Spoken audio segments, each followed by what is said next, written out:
Hello and welcome back to the Honor Respect and an edition of Raw Out of 10, and the European tour continued this week with a stop on Glasgow, Scotland. We're less than a month away from WrestleMania 41, so things are heating up, and yeah, there's a lot of things happening on this show, as it opened with shots of various superstars arriving at the arena earlier in the days. Michael Cole ran down the card.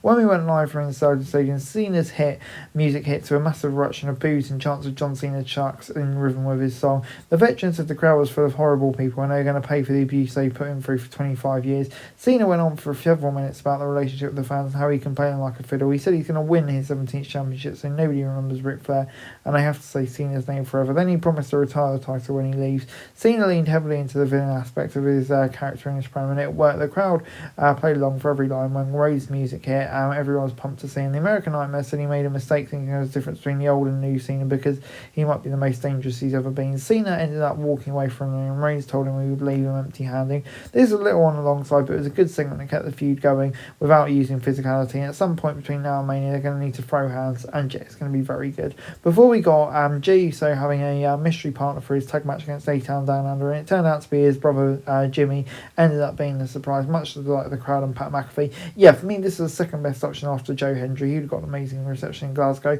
But Jey started for his team, but it didn't take long for Big Jim to get the tag so they could hit the double team offense on Morgan Theory.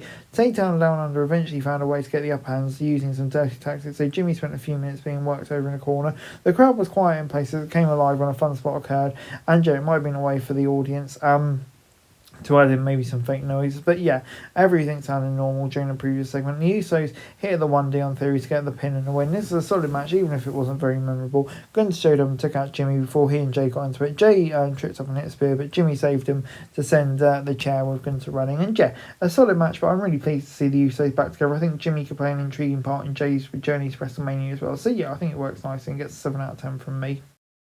WWE then aired a video package for El Grande Americano. Chad Gable ended up being denied under the mask in a backstage segment with Adam Pearce, Rey Mysterio and Dragon Lee. He had a doctor's note stating he was too sick to compete and suggested Lee fight Americano instead. Next up was the IC title bout between Valkyria and Rodriguez, who had Liv Morgan at ringside for support. Rodriguez's size and strength advantage made sure that they put on a display as soon as they started, but the champ used her quickness to avoid and counter wherever she could. There was a bit of a lull in the action during the middle portion, but Morgan, being such a good antagonist at ringside, had some entertainment. Valkyria retained the title by countering Rodriguez powerbomb into the victory roll for the pin, but she was attacked by Morgan as soon as the bell rang. The finish was done in a little slowly bit, so it looked awkward, but it was the right decision.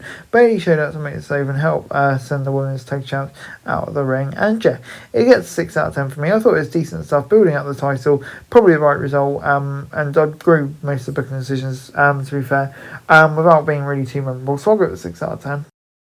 Raw GM Adam Pearson came to the ring to talk about the women's title situation. Io Sky came out to the ring and said she was willing to fight Rhea and Bianca at the same time, and the EST arrived and said she didn't want Ripley to weasel her way into a Mania match. Pearce was interrupted for the third time by the Eradicator's music. Pearce ended up booking Ripley vs Sky next week, with the winner going on to defend against Belair at WrestleMania.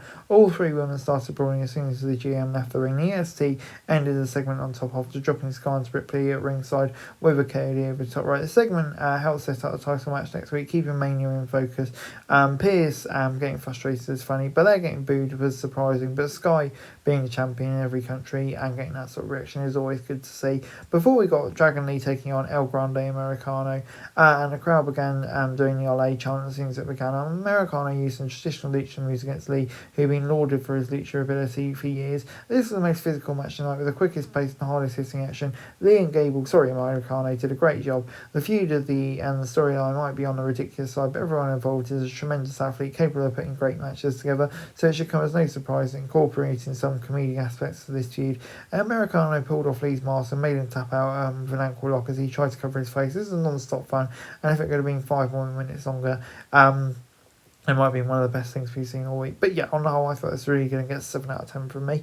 As CM Punk then came to the ring to give a promo about what happened with Rollins and Reigns on SmackDown, he went interrupted, so we got to the main event next, where Breakker put the IC title on the line against Penta, and the champ immediately began to assert his dominance by hitting a brutal clothesline. Dom and Carlito came to the ring and tried to support Penta, despite him not showing interest in joining the Judgment Day. Penta began to build some momentum after a break in the crowd chanted his name. He used the high-flying moves and had Breakker struggling to recover after a destroyer.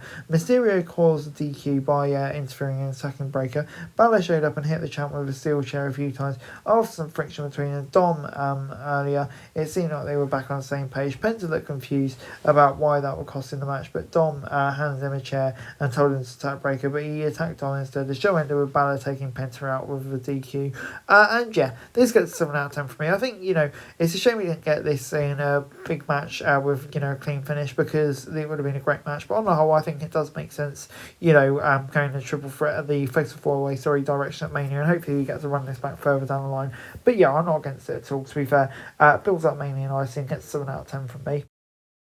Overall, Raw this week gets 7 out of 10 from me.